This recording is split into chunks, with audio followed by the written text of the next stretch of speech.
met Shelly. I was new in town, and I was getting into networking. And her signature move was, "You want to get a coffee?" And so we'd get a coffee. She was late as always. So she comes from the gym, and I'm hanging out with her, and we're talking. She's like, "Oh, I can get you into the Hispanic, the Fort Myers, blah, blah, blah." I'm like, "Great." I go, "You know what? I think I'm like a little bit of a networking whore." She goes, "So am I." We became best friends after that. So she would introduce me to all these people and places. "Oh, you gotta meet this person over here. Get really, good connection. And when we go to the ribbon cutting, you gotta hold the end, because that's the best spot. Because you get your picture in the paper and all this good stuff." So she told me the ins and outs, and she goes, "Oh, this is great. We're gonna go to this place here, and I got Groupon, so we get 2 for 1. She was a coupon queen. And because of her, I never spoke in front of people. I was always nervous. First time was she was up for an award called the Blue Chip Award. It's a technology award in front of a bunch of people. I mean, big people at the Harbor Center.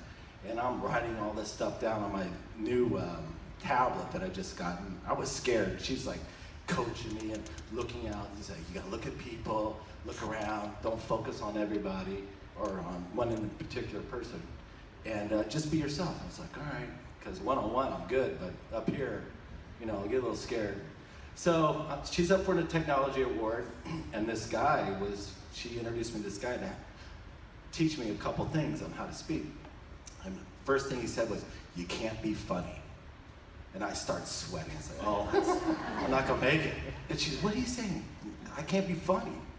And she's, "Oh, okay, well, he's good at what he does, so you might want to listen to him." I go, "All right." So she's up for a technology award. Lights are everywhere. And I'm on my new tablet I just got, and I'm going through it, reading. And I hit something, and everything went away. And there's an uncomfortable silence. Everybody just looking at me, and I'm going, "Oh, shit. Here it comes." And I go, "I hate technology." And then everybody started laughing, and then I just winged it from there. And she came up beside me and helped coach me, like how he's been doing tonight or today, doing a great job. So I got over my fear, and then I started talking, and then they're like ringing the bell. You're like, "You got to get off stage." So I get off, and after that, it was like, okay, that was cool, And then she was up for a dancing. She was doing Dancing with the Stars to raise money. She was always doing something. So she wanted me to be a presenter. So I'm in a tuxedo, and I'm nervous again. And I says, "Watch out, I'm gonna do something crazy for you so people will remember your dance." And she's like, "Uh-oh." So I'm trying to find all the ballrooms that are empty, so I was gonna do a dance move out on the stage to introduce her. And so she's backstage, she's watching me, and I'm like, and I told her, we were sitting at the news station, was sitting at our table, and I said, "Get your cameras ready." So I'm out there, and I was showing how she was practicing for her dance. So I pretended like there was a big keyboard on the floor. So like I was tapping each letter, spelling out, words and stuff. And then I hit enter, and then I did the worm on stage, and her eyes just went, and I was like, "Oh, I can't believe I did that." And I did it backwards too. I was so nervous. So she got me introduced to a lot of great people I see here today from some of the chambers, Hispanic Chamber and Fort Myers. She loved the Hispanic Chamber. And then a lot of impromptu parties at the house with the boys. She's the only woman I know, or mom, that taught her boys how to play beer pong. They became really good. They paid attention to her. And she liked to have little parties in the garage, and I think that's because it was closest to the refrigerator where the Michelob Ultra was. So we'd wander from the garage into the kitchen, and we'd stay up to all hours of the night. And the boys would be out there. Jacob would come in from out of town, and that was always a party in itself. Mason, he was just growing like a weed out there, and she was, he would sneak beers, and then she finally just said, "Yeah, forget it, he could drink whatever." And then Alan, he's the quiet one over there. He just does it all by himself with a smile on his face, just hanging out. And then one of the first times I met Paul, Shelly's in technology like there's no tomorrow. Well, he was trying to order pizza online on the TV, and he's getting frustrated. It took 2 hours, and he's like, I can't figure it out. I go, she made me do the same thing. I eventually just called. I go, just call. No, I gotta order on the computer. And he's just sitting there in front of the TV with a laptop, just getting pissed off. And she's getting, he won't pick up the phone. He's got something to prove. He eventually, you got it, didn't you? Or did we get something else that night? He's like, I can't remember. Oh yeah, that's all right. He cheated, that's right. And she was so proud of him for no reason. Just kidding.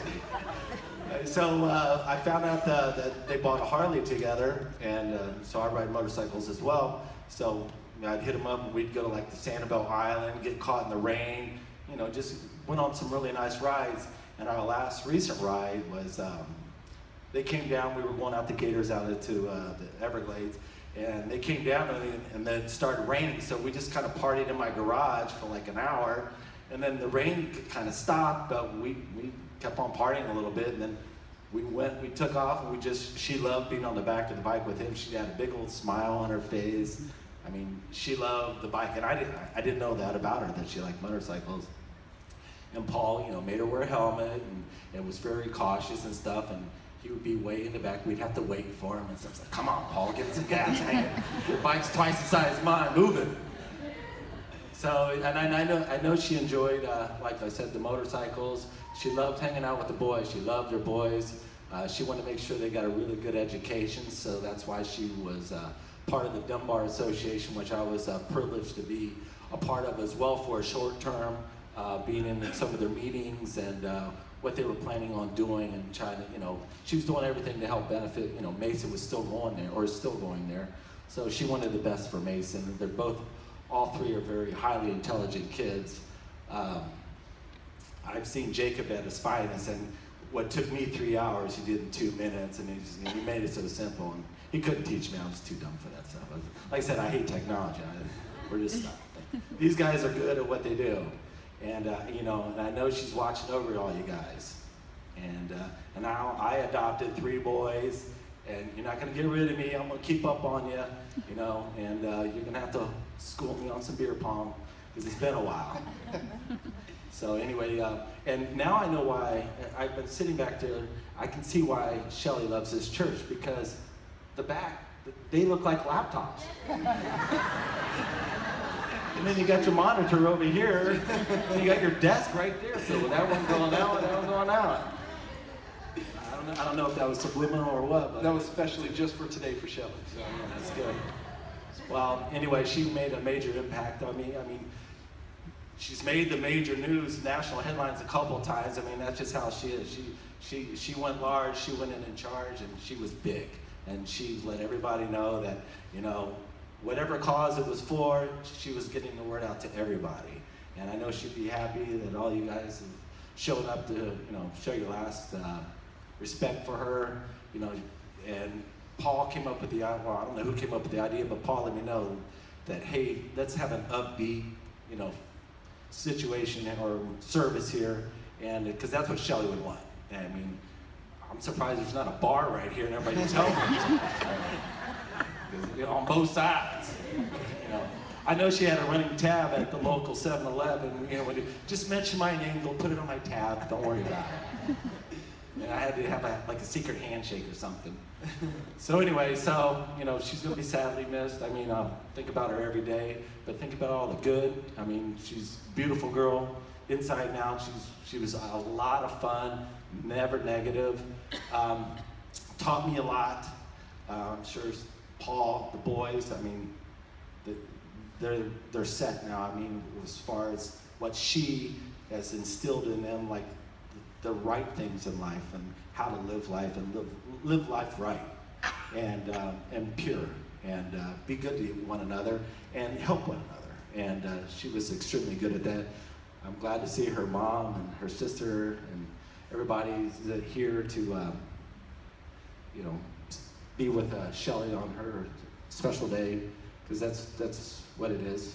It's her day and her dad. And I don't know, great girl, first round is on me for the shots, for her, because that's how she would like it. I love this woman, awesome friend, very smart, had it together. I mean, she knew what was going on, and she impacted a lot of people, way more people, outside of here as well that couldn't make it. And they told me, because they knew I was going to get up and speak, to give the condolences as well. And there was hundreds of people. I've been nonstop on the phone, like with Jacob. So, and that makes me feel good, because that makes me feel like I was a big part of her life, and I'm glad. And you're doing a fabulous job as well. We got to give it up with. But he's a good speaker up here. I've been paying attention. He knows what's going on. So anyway, if you have anything to say, come up here and say it. Just let it go and be happy. That's what she would want. Yeah, absolutely. Thank you so much, Colin. Thanks. Let's give it up for Kyle.